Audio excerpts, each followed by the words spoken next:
नमस्कार दोस्तों, स्वागत है एक बार फिर से आपका हमारे YouTube चैनल जिसका नाम है म्यूजिक वाले गुरी सर। और हम कर रहे हैं म्यूजिक कंपटीशन एग्जाम्स की तैयारी। हमने यूनिट 5 कंप्लीट की और आज हम करने वाले हैं उसके most important question from exam view. तो चलिए बढ़ते हैं हमारे क्वेश्चन की तरफ। हमारा जो फर्स्ट क्वेश्चन है वो है, राग रागिनी पद्धति की अंतर्निहित संकल्पना का संकेत निम्नलिखित में से कौन सा है? आंतरिक दिव्यता, संगीत शास्त्र, पारिवारिक पद्धति या थाट पद्धति। यहां पूछा गया है राग रागिनी पद्धति की अंतर्निहित संकल्पना का संकेत कौन सा है। तो हमारा जो राइट आंसर होगा वो होगा पारिवारिक पद्धति। नेक्स्ट क्वेश्चन, निम्नलिखित में से कौन सी थाट राग जोड़ी सही नहीं है? सुही कानड़ा काफी, नायकी कानड़ा काफी, सुधराई कानड़ा काफी या दरबारी कानड़ा काफी। यहां जो जोड़ी सही नहीं है उसके बारे में आपने बताना है। तो देखिए, जो हमारा जो सही आंसर बनेगा वो होगा दरबारी कानड़ा काफी। आप सभी जानते हैं दरबारी कानड़ा काफी से नहीं है, ये है आसावरी से। अगला क्वेश्चन, भरत के षड्ज ग्राम से कौन सा स्वर संवाद प्राप्त नहीं होता? सा प, सा म, रे प या ग नी। भरत के षड्ज ग्राम से कौन सा स्वर संवाद प्राप्त नहीं होता पूछा गया है। तो देखिए, इसका जो आंसर है सी, रे प। रे प जो स्वर संवाद है ये प्राप्त नहीं होता। सा पा भी होता है, सा म भी और ग नी भी होता है। अगला क्वेश्चन, अंतर्गंधार व काकली निषाद से युक्त मूर्छना को कहते हैं? सांतरा, सकाकली, साधारणीकृता या प्रस्तार। और जो आपका राइट आंसर होगा वो है साधारणीकृता। नेक्स्ट क्वेश्चन, मेल राग वर्गीकरण की अवधारणा किस युग में अस्तित्व में आई? वैदिक, प्राचीन, मध्य या आधुनिक? किस युग में अस्तित्व में आई थी ये? तो देखिए, जो मेल राग वर्गीकरण की जो अवधारणा थी वो मध्य काल में। सी आंसर इसका राइट होगा। आप अपने आंसर जो है कमेंट बॉक्स में लिखते रहिए, इससे आपकी प्रैक्टिस भी होगी और आपको ये पता लगता रहेगा कि आपके कितने क्वेश्चन सही हुए हैं। अगर आपने इसको थ्योरेटिकल अच्छे से किया है तो आपका जो आंसर एक भी गलत नहीं होना चाहिए। बढ़ते हैं नेक्स्ट क्वेश्चन की तरफ। कल्याण, मेलजन्य दोनों मध्यम युक्त रागों में विवादी स्वर के नाते कोमलनी का प्रयोग किस स्थान पर किया जाता है? आरोह, अवरोह, आरोह अवरोह दोनों में या केवल मंद्र सप्तक में? बहुत अच्छा क्वेश्चन, बताइए इसका आंसर क्या होगा। पूछा गया कि विवादी स्वर के नाते कोमल नी का प्रयोग, तो जो वो किया जाता है वो अवरोह में किया जाता है। ध्यान रखिएगा, अवरोह में किया जाता है। नेक्स्ट क्वेश्चन, हिंदुस्तानी संगीत में काफी थाट जन्य रागों को कितने रागांगों के अंतर्गत विभाजित किया गया है? 4, 3, 5 या 2? कितने रागांगों के अंतर्गत विभाजित किया गया है? तो देखिए, इसका जो राइट आंसर होगा वो होगा सी, यानी कि 5 रागांगों के अंतर्गत इसको विभाजित किया गया है। नेक्स्ट क्वेश्चन, रागों के समय सिद्धांत के अनुसार भारतीय रागों को कितने वर्गों में विभाजित किया गया है? 4, 8, 2 या 3? और इसका जो सही उत्तर है वो है 3। बढ़ते हैं अगले क्वेश्चन की तरफ। निम्न में से कौन सा राग बिलावल थाट से है? कौन सा राग बिलावल थाट से है? केदार, बिहाग, भूपाली या रामकली?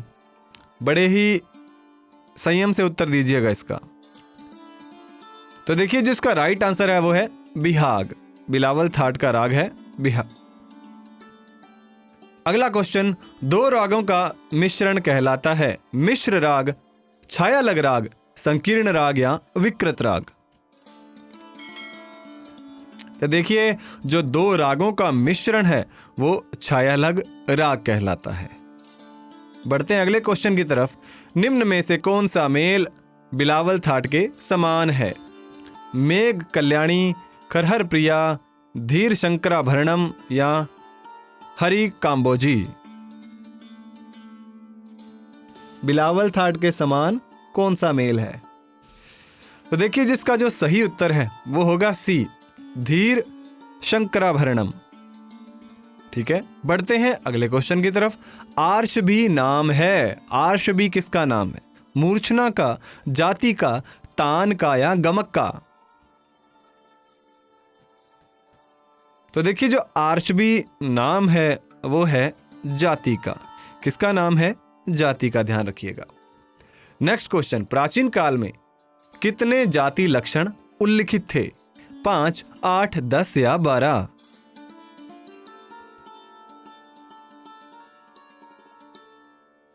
तो देखिए, प्राचीन काल में जो जाति लक्षण उल्लिखित थे वो थे 10। कौन कौन से, ये हमने थ्योरी के पार्ट में किया हुआ है। नेक्स्ट क्वेश्चन, चतुरंग के अंतिम चरण में क्या होता है? चतुरंग के अंतिम चरण में पूछा गया है ऋतु का वर्णन, मृदंग के बोल, नोम तोम आदि का प्रयोग या गमक युक्त ताने? चतुरंग के अंतिम चरण में जो होता है वो है मृदंग के बोल। संकीर्ण का संबंध किससे है? राग वर्गीकरण, समय सिद्धांत, ग्राम मूर्छना या वर्ण? संकीर्ण का संबंध बताना है किससे है। तो जो संकीर्ण का संबंध है वो राग वर्गीकरण से है। नेक्स्ट क्वेश्चन, मापा ध प मापा गामा गरेगा किस राग को दर्शाते हैं?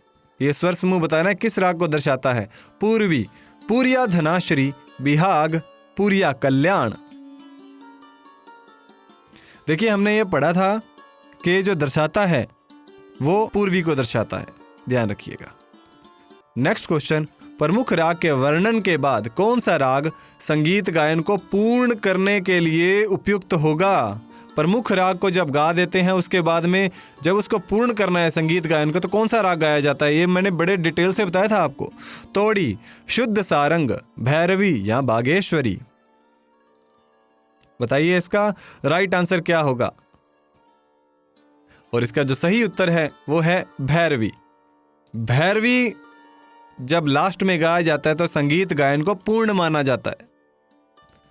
फिर आता है जी, धार्मिक मान्यताओं के अनुसार संगीत की उत्पत्ति वेदों के निर्माता डैश द्वारा की गई है। ये सभी को पता है किसके द्वारा की गई है। वेदों का निर्माता कौन है? Brahma ji. Answer number C होगा इसका। अगला क्वेश्चन है, प्रचलित किंवदंती के अनुसार किस पक्षी की चोंच के 7 छिद्रों से 7 प्रकार की ध्वनियां निकलने से 7 स्वरों की उत्पत्ति हुई है? ये क्या मतलब, कौन सी मान्यता है? कौन सा ये पक्षी है? कोव, काफ, कोयल, फेरनिट या फेनिक्स? बताइए इसका राइट आंसर क्या होगा। और हमने पढ़ा था इसके बारे में जब हमने संगीत की उत्पत्ति के टॉपिक को अच्छे से एक्सप्लोर किया, तो हमने पढ़ा था कि वो फेनिक्स है। फ्रांस में पक्षी को क्या कहा जाता है? मतलब यही पक्षी जो हमने अभी पढ़ा, इसको फ्रांस में क्या कहते हैं? चौक्स, अतिशजन, फेनिक्स या ओलासिनिज्म? बताइए इसको फ्रांस में क्या कहते हैं। तो इसका जो सही उत्तर होगा वो होगा बी, अतिशजन। फ्रांस में इसको कहते हैं अतिशजन। विश्व का संगीत पुस्तक के लेखक हैं, बहुत इंपॉर्टेंट क्वेश्चन है, कई बार आ चुका है। ओलासिनिज्म, फर्नांडीज, फेनिक्स या भरत? और इसका जो राइट आंसर है वो है ओलासिनिज्म। नेक्स्ट क्वेश्चन, संगीत के जन्म का मुख्य आधार किसको माना गया है? संगीत के जन्म का मुख्य आधार, बेस किसको माना है? ये पूछा आपसे। स्वर को, नाद को, ओम को या ये सभी? बेस बताना है। तो हमने पढ़ा था कि जो मुख्य आधार है वो ओम से, ओम को माना गया है। हमने पढ़ा था ये जो 3 ध्वनियां ओ, उ, म से मिलकर बना हुआ है। अगला क्वेश्चन है, संगीत के 7 स्वर 7 विभिन्न पशु पक्षियों की ध्वनियों की ही देन है। यह कथन किसका है? भरत मुनि, दामोदर पंडित, पंडित अहोबल या पंडित भातखंडे जी? किसने कहा था ये कि 7 जो स्वर दिए गए हैं 7 विभिन्न पशु पक्षियों की देन है? और इसका जो सही उत्तर है वो है पंडित दामोदर। इसका राइट आंसर होगा Damodar Pandit, option number B. Next question, संगीत की उत्पत्ति सर्वप्रथम किससे मानी गई है? विष्णु, अतिशजन, जिब्राइल या इनमें से कोई नहीं? सर्वप्रथम पूछा गया है, सर्वप्रथम विष्णु से मानी गई, ऑप्शन नंबर ए। ब्रह्मा ने भरत को संगीत की शिक्षा दी, यह कथन किस विद्वान का है? ब्रह्मा ने भरत को संगीत की शिक्षा दी। यह कथन बताना है पंडित अहोबल, भरत, पंडित दामोदर या कोहल। और आपका जो सही उत्तर है वो है पंडित अहोबल। बढ़ते हैं अगले क्वेश्चन की तरफ। ओम शब्द के अंतर्गत म शब्द किसका प्रतीक है? और हमने पढ़ा था कि ओ किसका है, ऊ किसका और म किसका। आप बताइए म किसका प्रतीक है? जन्म का, धारक व पालक, विलय शक्ति या उत्पत्ति का। तो देखिए जो म शब्द है वो विलय शक्ति का प्रतीक है। और अगला क्वेश्चन है ओम वेदों का डैश है, क्या है? जन्मकर्ता, बीज मंत्र, एकाक्षर या उद्भव। ओम क्या है वेदों का? ओम जो है वेदों का बीज मंत्र है। क्या है? बीज मंत्र। अगला क्वेश्चन, शब्द और स्वर दोनों की उत्पत्ति किससे मानी गई है? नाद, ओम, स्वर या पृथ्वी। और शब्द और स्वर दोनों की उत्पत्ति मानी गई है ओम से। अगला क्वेश्चन है ऋग्वेद, सामवेद व यजुर्वेद में अ उ म में 3 अक्षर मिलकर प्रणव बना। यह कथन किस विद्वान का है? यह बताना है किस विद्वान का कथन है। श्रुति समृति, मनु, भरत या कोहल। और हमने पढ़ा था कि यह कथन दिया था मनु ने। मनु का कथन है ये। अगला क्वेश्चन, श्रुति समृति के अनुसार सही कथन का चयन कीजिए। ओम ही वेदों का बीज मंत्र है, संगीत के जन्म का मुख्य आधार है, यह प्रणव ही परमात्मा का अति सुंदर नाम है या उपरोक्त सभी।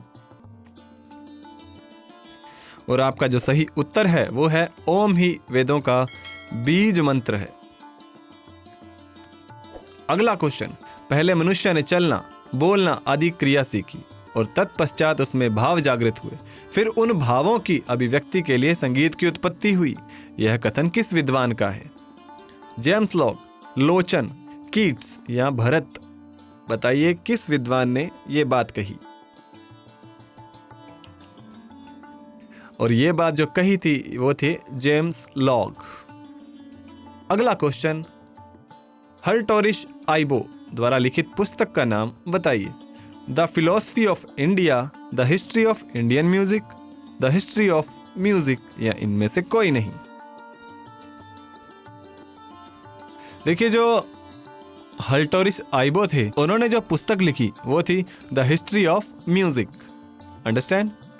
चलिए बढ़ते हैं आगे। एक सप्तक में कितने स्वरों का समावेश होता है? 7, 8, 9 या 10। एक सप्तक में कितने स्वरों का समावेश होता है यह पूछा गया आपसे। और बिल्कुल इजी क्वेश्चन है। कितने होते हैं? 7 शुद्ध स्वर होते हैं ना।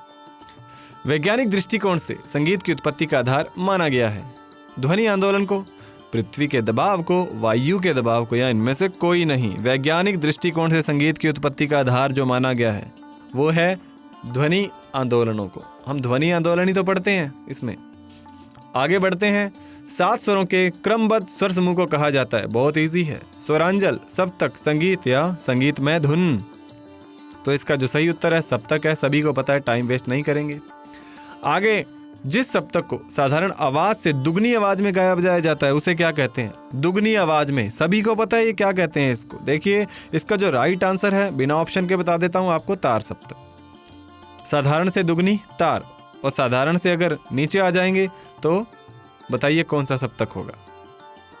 निम्न में से किस सप्तक में 7 शुद्ध स्वरों के अतिरिक्त 5 विकृत स्वर भी माने गए हैं? पाइथागोरियन सप्तक, प्रथम सप्तक या डायटोनिक सप्तक या तार सप्तक। देखिए इन तीनों में अलग अलग होते हैं तो तार सप्तक हमारा सही उत्तर बनेगा इसमें से। नेक्स्ट क्वेश्चन, किस सप्तक में स्वरों की आवाज साधारण बोलचाल जैसी ही होती है? मध्य सप्तक, क्रोमेटिक सप्तक, मंद्र सप्तक या टेम्पर्ड सप्तक। टेम्पर्ड स्केल जिसको कहते हैं। तो देखिए सीधा सा उत्तर मध्य सप्तक आपके सामने पड़ा है। साधारण बोलचाल जैसी होती है मध्य सप्तक में। फिर आते हैं भरत के 2 विकृत स्वर कौन से हैं? अंतर्गंधार, काकली, निषाद, ए और बी दोनों या इनमें से कोई नहीं। तो देखिए इसका जो सही उत्तर है सी, ए और बी दोनों। ए और बी दोनों, ये राइट आंसर होगा।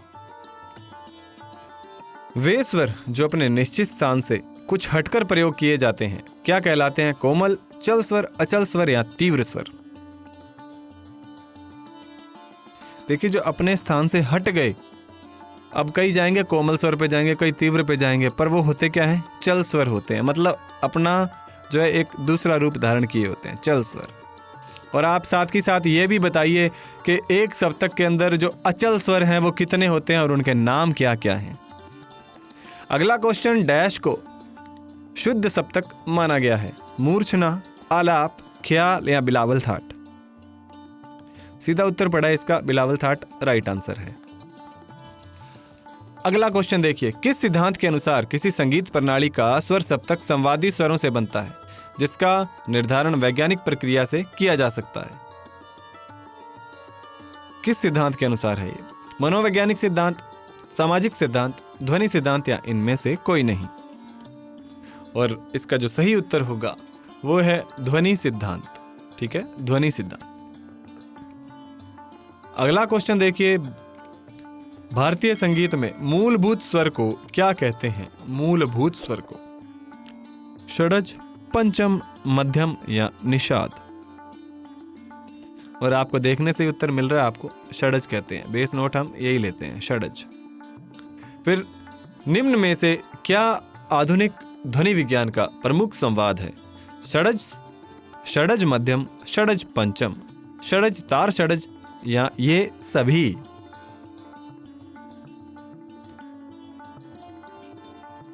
आधुनिक ध्वनि विज्ञान का जो प्रमुख संवाद है वो सारे ही हैं, आधुनिक ध्वनि विज्ञान का। फिर आते हैं जी नेक्स्ट क्वेश्चन, भारतीय संगीत में अचल स्वर कौन से हैं? अभी मैंने क्वेश्चन पूछा भी था आपसे कि अचल स्वर कौन से हैं। जिन्होंने लिख दिए हों वो अपना ध्यान दीजिएगा, सा रे, सा धा, सा पा या नी ग। तो बताइए कौन से हैं अचल स्वर? और सभी को पता है ये उत्तर।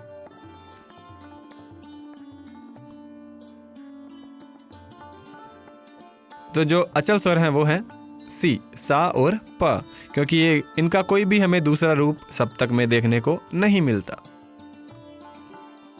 नेक्स्ट क्वेश्चन, पाश्चात्य स्वर सप्तक को किस नाम से जाना जाता है? ऑक्टेव, सनसेट, हेक्साटोनिक या डायटोनिक? वेस्टर्न के बारे में पूछा गया आपसे, तो हमारा जो राइट आंसर होगा, सप्तक को कहते हैं ऑक्टेव। और हमारा जो नेक्स्ट क्वेश्चन है, पाश्चात्य संगीत सप्तक के निर्माण का श्रेय दिया जाता है Alain Danielou, H A Popley, captain C R Day या पाइथागोरस? और पाश्चात्य जो स्वर सप्तक बनाने का जो श्रेय जाता है वो है पाइथागोरस को। डी ऑप्शन हमारा राइट होगा। इसी तरह नेक्स्ट क्वेश्चन, वर्तमान में कितने स्वरों का सप्तक प्रचलित है? 7, 8, 12 या 14? वर्तमान में कितने स्वरों का सप्तक प्रचलित है? और इसके अंदर आपको ऑप्शन मिल रहा है 12, तो 12 राइट होगा। ठीक है, 12 स्वर होते हैं एक सप्तक के अंदर। अगला क्वेश्चन, निम्न में से किस स्केल का विकास प्रत्येक देश तथा वहां की जन रुचि के अनुसार होता है? Natural scale, pentatonic scale, diatonic scale या हेक्टाटोनिक स्केल? तो बताइए वहां के देश और जन रुचि के अनुसार किस स्केल का विकास हुआ? जो हमारा आंसर होगा नेचुरल स्केल का। सिंपल सा आंसर है। आगे देखिए 50 नंबर क्वेश्चन, पाइथागोरस ने डैश पर स्वरों की स्थापना करके स्केल की रचना की? किस पर स्वरों की स्थापना करके स्केल की रचना की? स्वरों की तान, वाद्य के तार, गायन के स्वर या स्वर का सप्तक?